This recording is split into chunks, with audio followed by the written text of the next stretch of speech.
Voici une petite vidéo qui va tenter de vous expliquer comment on procède pour construire le symétrique d'un segment, donc qui va s'appeler AB ici, par rapport au point O. Donc on est avec de la symétrie centrale et vous allez voir qu'on va se ramener en fait à faire une opération qui est très simple, c'est faire le symétrique d'un point par rapport au point O, comme je l'ai expliqué dans une vidéo précédente.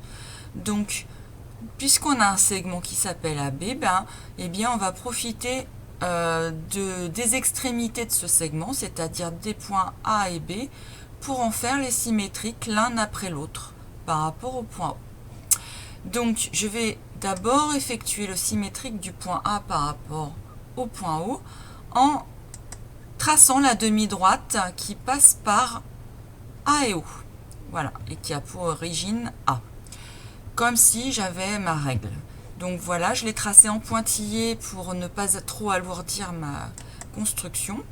Et maintenant, je vais prendre l'écart entre A et O, voilà, en utilisant mon outil compas. Alors évidemment, c'est vrai que le cercle entier est tracé, donc bon, ce n'est pas grave. Nous, ce qui nous intéresse, c'est d'avoir l'intersection entre la demi-droite tracée en pointillé et le cercle qui se trouve ici. Donc, voici mon intersection qui va apparaître grâce à l'outil intersection. Voilà, le point il se trouve ici. Je vais le renommer et donc l'appeler A' pour que visuellement on voit bien qu'il s'agit du symétrique du point A. Et maintenant que je me suis occupé de A, je vais procéder à nouveau de la même manière avec le point B en traçant la demi-droite qui est issue de B et qui passe par O.